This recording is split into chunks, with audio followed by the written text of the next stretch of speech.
अभिवादन करता हूँ, धन्यवाद देता हूँ।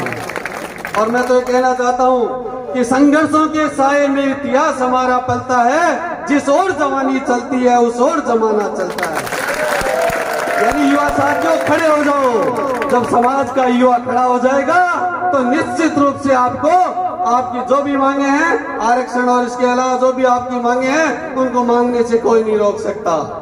क्योंकि हमारा 15 तारीख को जो विद्याधर नगर में स्टेडियम में जो कार्यक्रम था वहां देखने को मिला कि पूरे प्रदेश का युवा जन सैलाब के रूप में वहां उमड़ा था। और उसी का परिणाम हुआ कि रात को 12 बजे जब सरकार ने हमारी बातें नहीं मानी, जब सरकार बार बार हमें झांसा देती रही, 3-4 दौर की वार्ताएं चली, लेकिन उन वार्ताओं में किसी नतीजे पर जब सरकार नहीं पहुंची तो मजबूरन हमारे युवाओं को एनएच को जाम करना पड़ा। और एनएच को जाम करने के बाद हमारे युवाओं पर प्रशासन के द्वारा जो बर्बरतापूर्ण व्यवहार किया उसकी पूरा समाज पूरी जोर से निंदा करता है।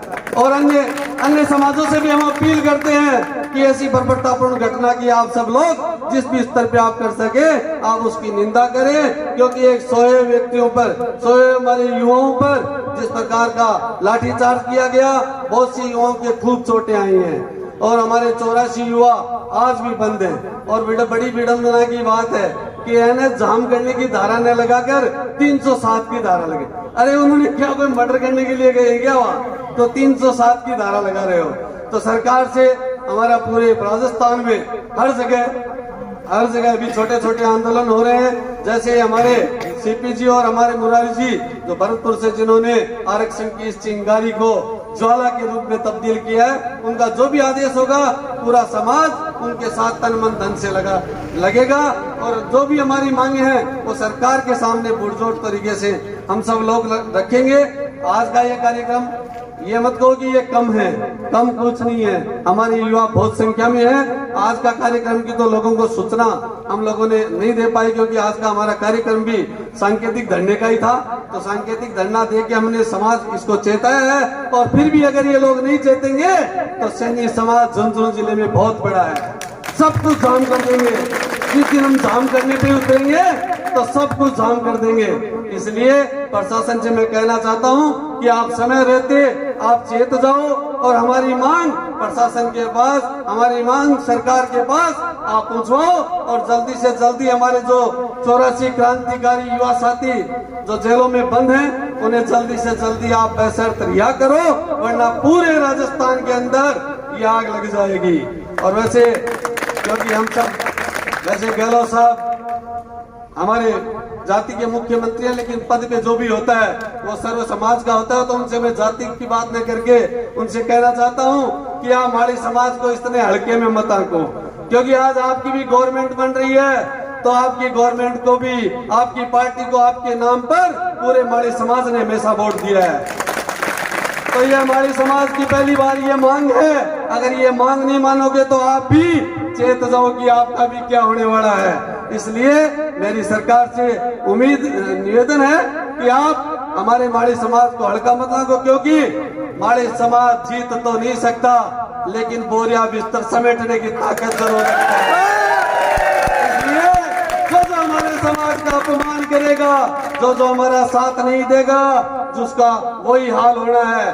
क्योंकि जीतना तो नहीं सकते, मैं कह सकता, क्योंकि हमारे 4-5 ही विधायक आते हैं, लेकिन बोरिया बिस्तर में समेटना आता है। इसलिए तो आप तैयार हो जाओ, ये बोरिया बिस्तर हम जल्दी समेटेंगे। और यहाँ के प्रशासन से, क्योंकि डिप्टी साहब सुन रहे हैं और यहाँ का हमारे एसपी ऑफिस का स्टाफ भी, डायरेक्टर साहब के, सीआईडी के लोग यहाँ बैठे हैं, तो मैं आपसे कहना चाहता हूँ कि उदयपुर वाटी में जो हमारे 150 लोगों के खिलाफ आपने जो मुकदमा किया है उसे जल्दी से जल्दी ले लो, वरना राजस्थान तो जाम होगा या नहीं होगा, नवलगढ़ और पूरा झुंझुनू जिला जरूर जल्दी से जल्दी जाम होगा। क्योंकि उस दिन प्रशासन से वार्ता हुई थी, एडीएम साहब खुद आए थे और बोले थे कि आपके ऊपर किसी प्रकार का कोई मुकदमा हम नहीं करेंगे। उस वादे को आपने अपना वादा तोड़ा है। आप अपने उस वादे को याद करो और हमारे जो भी हमारे साथियों पर मुकदमे लगाए हैं उन्हें आप जल्द से जल्द वापस लो, ताकि हमें कोई बड़ा आंदोलन नहीं करना पड़े, कोई उग्र रूप नहीं लेना पड़े। और फिर भी अगर आप लोग ये नहीं करोगे तो निश्चित रूप से माड़ी समाज अब लाठियों की खाएगा नहीं। हम भी रोड पे आना चाहते हैं, हम भी सामना करना जानते हैं, तो निश्चित रूप से हम लोग सामना करेंगे। हमारी मांग के लिए पूरे कलेक्ट्रेट का घेराव करेंगे, एसपी ऑफिस का घेराव करेंगे, और कुछ भी करना पड़े हम सब लोग करने के लिए तैयार हैं। इसलिए सभी युवाओं से मेरा निवेदन, ज्योतिबा फुले, मां सावित्रीबाई फुले, आज इस शांतिपूर्ण धरने में उपस्थित यहाँ के नवलगढ़ के अपने समाज के सभी मौजूद भाइयों, युवा साथियों, आज अपन देख रहे हैं कि 3 दिन पहले जयपुर के अंदर सैनी समाज के द्वारा एक शांतिपूर्ण अपनी 11 सूत्री मांगों के लिए एक धरना प्रदर्शन रखा गया था इस सरकार की आंखें खोलने के लिए। और वहां पे जो शांतिपूर्ण धरना प्रदर्शन चल रहा था, उस धरना प्रदर्शन के ऊपर जिस प्रकार से इस सरकार ने लाठीचार्ज किया और युवा साथियों के ऊपर झूठे मुकदमे बनाए, तो अपन देख रहे हैं कि ये सरकार एक शांतिपूर्ण आंदोलन और जो सैनी समाज की 11 सूत्रीय मांग है उनके खिलाफ जिस प्रकार से षड्यंत्र हो रहे हैं, जो सरकार इस आंदोलन को अपनी दमनकारी नीतियों के कारण दबाना चाह रही है, उस सरकार को अपने सभी की आवाज के द्वारा उनके कान खोल देने हैं कि सैनी समाज अब सोया हुआ नहीं है, जाग उठा है। और जिस प्रकार से परसों हमारे युवा साथी उदयपुर वाटी के अंदर, जो जयपुर के अंदर हमारे युवा साथियों की गिरफ्तारी हुई थी, उनकी गिरफ्तारी के खिलाफ जिस प्रकार से वो शांतिपूर्ण अपना धरना प्रदर्शन कर रहे थे और नवलगढ़ के प्रशासन के द्वारा उन युवा साथियों के ऊपर जिस प्रकार से मुकदमे बनाए गए हैं, ये बहुत ही शर्मनाक करते हैं। मैं नवलगढ़ प्रशासन को कहना चाहूंगा, चेतावनी देना चाहूंगा कि आप सरकार के दबाव में या जनप्रतिनिधियों के दबाव में जिस प्रकार का कुकृत्य कर रहे हैं, इसका नतीजा आपको भुगतना पड़ेगा। आज का ये प्रदर्शन एक सांकेतिक प्रदर्शन है। सारे युवाओं से मैं एक ही अपील करूंगा कि जब भी आगामी अपने धरने प्रदर्शन की जो भी तिथि तय होती है, सभी युवा साथी अपने परिवार से, अपने यारी दोस्ती में, अपने गांव से अपने को इतना बड़ा प्रदर्शन करना है कि सरकार की कानों तक आवाज पहुंच जाए और इस सरकार की आंखें खुल जाए। जय हिंद, जय भारत। महात्मा ज्योतिबा फुले अमर रहे, महात्मा ज्योतिबा फुले अमर रहे। आज इस सैनी समाज द्वारा आयोजित धरने में उपस्थित सैनी समाज के और अन्य सभी समाजों के प्रतिष्ठित गणमान्य जन जो यहाँ आकर इस धरने को समर्थन कर रहे हैं, सभी मेरे युवा साथियों, मेरे समक्ष उपस्थित सभी पत्रकार साथियों, मैं एक बात आपको कहना चाहूंगा कि जब सबसे पहले मुरारी लाल जी सैनी जो भरतपुर के इस आरक्षण की मांग को लेकर उन्होंने नेशनल हाईवे को जाम किया था, तो जब मैं जयपुर जा रहा था, रास्ते के अंदर मेरे पिताजी की स्वास्थ्य खराब था, उनको लेकर जा, तो रास्ते में एक रिकॉर्डिंग मैंने देखी कि सैनी समाज ने नेशनल हाईवे जाम कर दिया है। मुझे बड़ी खुशी हुई, क्योंकि ऐसा पहली बार मेरे जीवन में, हो सकता कभी पहले हुआ होगा, लेकिन एक शुरुआत हुई।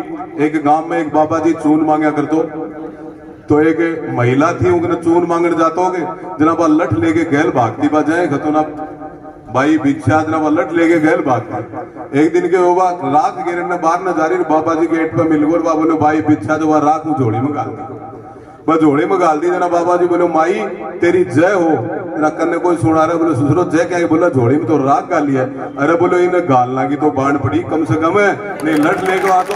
अरे शुरुआत तो करी, बहुत खुशी की बात है, मुकदमे कोई परवाह नहीं है। हम कोई भीख नहीं मांगे, मुकदमे कितने भी लगा दो, हम पे लगा दो। हर राज में लगा थे, सुनो हर रात जब भी कांग्रेस को आना मेरा 2 मुकदमा परमानेंट है, कदे रेल रोकना को, कदे रोड रोकना को, कदे कलेक्टर ने धमकाना को, तो सब जानो मीडिया में पढ़ता भी रहो। इसलिए मुकदमों की कोई परवाह नहीं है, लेकिन मैं आपके हौसले को सलाम करता हूं, आपके हौसले को प्रणाम करता हूं, इस माली समाज के युवा के हौसले को प्रणाम करता हूं कि उन्होंने जयपुर इस राजस्थान की राजधानी में जाकर ये दिखाया कि इस समाज की भी कोई ताकत है और इस समाज का युवा इस ताकत के बल पर, अपने बाजुओं के बल पर जो हमारा हक है उसको लेके रहेगा। वो चाहे गहलोत साहब हो या कोई और कोई साहब हो, उनकी आवाज लाठी के दम पर माननीय मुख्यमंत्री जी अगर दबाना चाहते हैं तो उनकी बहुत बड़ी गलतफहमी है। जिस तरह से हमारे समाज के युवाओं को रात के 11-12 बजे के उपरांत शांतिपूर्ण कर रहे आंदोलनकारियों के ऊपर चौतरफा घेर कर पुलिस को भेजकर लाठियां चलवाई, मैं कहना चाहता हूं इस मंच के माध्यम से अशोक गहलोत साहब को कि जिस जाति में आप पैदा हुए हो, जिस जाति में अशोक गहलोत पैदा हुआ है, जिनके ऊपर आप लाठियां चलवाई है, निश्चित रूप से भविष्य में उनके अंदर भी कोई न कोई अशोक गहलोत है। आप इस बात को बिल्कुल भी नहीं भूलें। मित्रों, मुकदमे लगेंगे, लगे हैं और भी लगेंगे। संघर्ष जितना लंबा होगा, मैं निश्चित रूप से कह सकता हूं कि उसका परिणाम भी उतना ही सुंदर होगा। इसके लिए कतई घबराने की जरूरत नहीं है। हम सब लोग आपके साथ हैं। जिस प्रकार से चेयरमैन साहब ने कहा कि हमें तो अब मुकदमों की कोई, हमें ये नहीं चाहिए कि हमें मुकदमे हमारे वापस कर दो, मुकदमे चाहे और लगा दो, कोई बात नहीं है, लेकिन अब हमें आरक्षण की जो लड़ाई है, आरक्षण की जो लड़ाई है, इसको हमें लंबी लड़नी पड़ेगी। हमारे जो हौसले हैं, जैसे किसी ने कहा ना कि मंजिल उन्हीं को मिलती है, मंजिल उन्हीं को मिलती है जिनके सपनों में जान होती है और पंखों से कुछ नहीं होता, हौसलों से उड़ान होती है। ये हौसले आप बरकरार रखोगे, निश्चित रूप से आरक्षण हमें मिलेगा। और आरक्षण के अतिरिक्त जो हमारी और भी मांगे हैं वो भी हमारी पूरी होंगी। हम सब साथ आपके साथ खड़े हैं। महात्मा ज्योतिबा फुले बोर्ड का गठन का मामला हो, चाहे महात्मा जी को भारत रत्न देने का मामला हो, हमारी लड़ाई है, इसको हम लंबी लड़ेंगे और परिणाम तक जब तक नहीं पहुंचेंगे, आज इस बात का आप सब युवाओं को संकल्प लेके जाना है कि जब तक हम परिणाम तक नहीं पहुंचेंगे तब तक हम बैठेंगे नहीं। और इसका विस्तार हमें करना, हो सकता है आज ये सांकेतिक धरना है, प्रमुख कार्यकर्ता, प्रमुख लोग जो पहले से सक्रिय वो आए होंगे, हमें अपने और भी लोगों को जाकर जगाना। जिस प्रकार से चेयरमैन साहब ने कहा कि गांव ढाणियों में जाकर युवाओं की कमेटियां बनाइए, 5-10 लोगों की तो यही बना देना, वो आगे इसका विस्तार करेंगे। हमारे लायक कोई भी आवश्यकता हो, हम आपके साथ खड़े हैं। हमारे समाज के मामले में कोई भी पार्टी नहीं है, हम पार्टियों से पहले इस समाज में पैदा हुए हैं और इस समाज के साथ मरेंगे और इस समाज के साथ जिएंगे। आपको कहीं भी चिंता करने की आवश्यकता नहीं है। मैं इस अवसर पर ये जो हमारे युवा साथी जो बार बार ताली बजाकर एक जज्बा अपना दिखा रहे हैं, इनके हौसले को भी मैं प्रणाम करता हूं। और निश्चित रूप से मैं कह सकता हूं कि अगर आपका यहाँ पधारे, उनका भी ताली बजाकर स्वागत करें। और विधायक जी के पिताजी शास्त्री जी भी यहाँ आए हैं, उनका भी यहाँ स्वागत करें। साथियों, एक बार जोर से जयकारा लगाएंगे कि नौगढ़ की जनता को ये और सरकार को ये पता चले कि सांकेतिक मात्र एक सांकेतिक धरने में इतना जोश हो सकता है। तो अगर नौगढ़ की जनता ने बड़ा धरना कर दिया तो सरकार की ईंट से ईंट बजा देगी। महात्मा ज्योतिबा फुले, हम हमारा हक मांगते, किसी से भीख मांगते, हम हमारा हक मांगते, किसी से भीख मांगते। आवाज दो, आवाज दो। गहलोत सरकार होश में आओ, होश में आओ, होश में आओ। गहलोत सरकार होश में आओ, होश में आओ, होश में आओ। होश में आके काम करो, काम करो, काम करो। होश में आके काम करो, काम करो, काम करो। काम नहीं तो डूब मरो, काम नहीं तो डूब मरो। लाठी के दम पर ये सरकार, भाई आओ जोश तो पूरा बरकरार। लाठी के दम पर ये सरकार, पुलिस के बल पर ये सरकार, पुलिस के बल पर ये सरकार। हमारा आरक्षण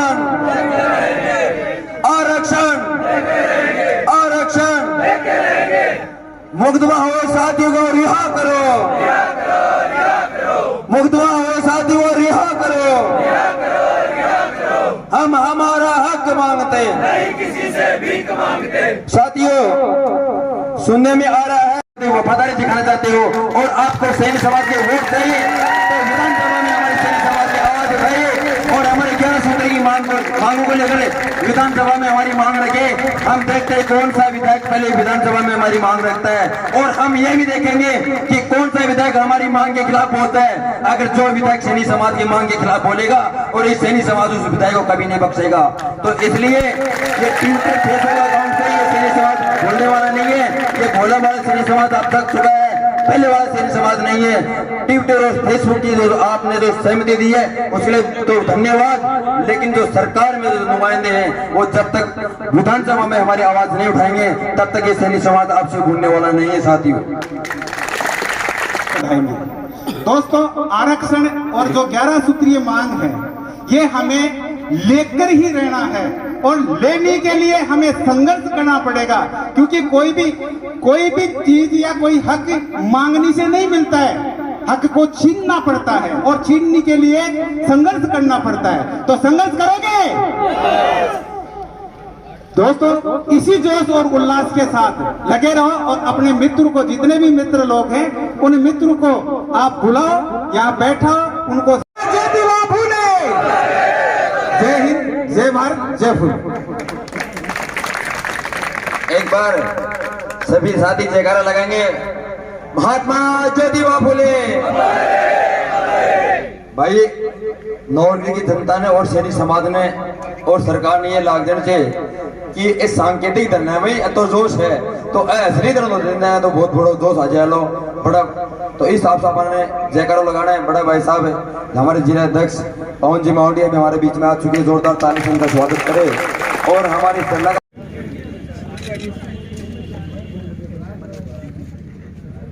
इस साइड देखिए, ठीक ठीक। धरना को लेकर क्या रहा आज का हमारा धरना 11 सूत्री मांगों को लेकर जो तो हमारे वर्षों से चलती आ रही है, राज्य सरकार से हमारी वार्ता भी हमारे जनप्रतिनिधियों की चल रही है, हमारी प्रदेश स्तर की जो भी कमेटी है उसकी वार्ता चल रही है। लेकिन 15 तारीख को जो हमारा मिर्जापुर नगर में स्टेडियम में जो कार्यक्रम हुआ और हमारे युवा साथियों पर बर्बरतापूर्वक सरकार ने जो लाठीचार्ज किया, उन सब लोग उसकी निंदा करते हैं, उसकी भर्त्सना करते हैं कि हमारे 100 युवाओं को भी उन्होंने 100 व्यक्तियों को उन्होंने लाठी मारी है, बहुत से लड़कों के पैर टूट गए, हाथ टूट गए। और हमारे 84 क्रांतिकारी योद्धा जो आज समाज हित में वो जेलों के अंदर बंद हैं, तो उनको रिहा नहीं कर रही है गवर्नमेंट, उन पर बहुत सी ऐसी धाराएं लगा रही है जैसा उन्होंने अपराध ही नहीं किया। तो हमारी सरकार को ये चेतावनी है पूरे खंड स्तर पर, पूरे प्रदेश में ये हमारे सांकेतिक धरने प्रदर्शन चल रहे हैं। तो सरकार को हम चेताना चाहते हैं कि माली समाज से आप ऐसा टकराव न लें, वरना इसका रिजल्ट आप लोगों को भुगतना पड़ेगा। क्योंकि माली समाज जितना सहनशील है, जितना शांति प्रिय है, और आप सोचो कि जो आदमी शांति प्रिय तो होता है और एक दिन उग्र रूप जब धारण करेगा तो उसका क्या स्वरूप होगा। इसलिए हमें इसके लिए मजबूर न करें कि हमें उग्र आंदोलन करना पड़े।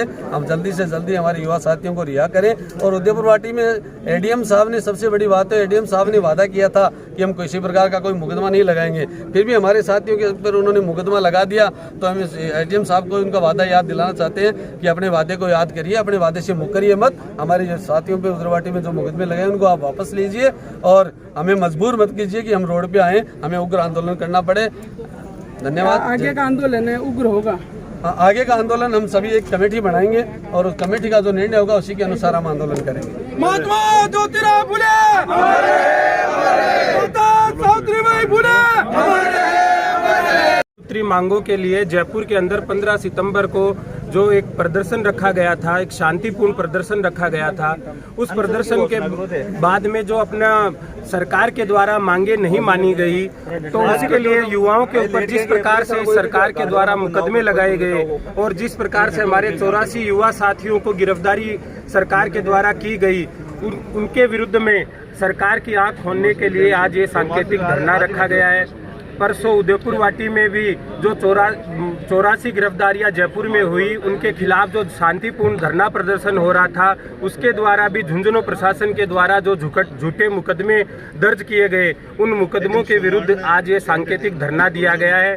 प्रशासन से हम अपील करते हैं कि जो जिस प्रकार से मुकदमे युवा साथियों के ऊपर लगाए गए हैं, उन मुकदमों को हटाएं। अगर प्रशासन ये मुकदमे नहीं हटाता है और हमारी आवाज़ सरकार तक नहीं पहुंचाता है, तो हमारे सभी युवा साथी आगे उग्र आंदोलन करेंगे। झुंझुनू जिले के अंदर सरकार को और इस प्रशासन को ये बता दिया जाएगा कि सैनी समाज की क्या ताकत है। पूर्ण आंदोलन कर रहे आंदोलनकारियों पर जिस प्रकार से एक योजनाबद्ध तरीके से लाठियां बांधी गई, उन पर बर्बरतापूर्ण हमला किया गया, मैं कहना चाहता हूं कि राज्य सरकार अपनी नाकामियों को छुपाने के लिए जिस प्रकार से बालीबद्ध करना चाहती है, ये सैनी समाज उसको किसी भी स्थिति में बर्दाश्त नहीं करेगा।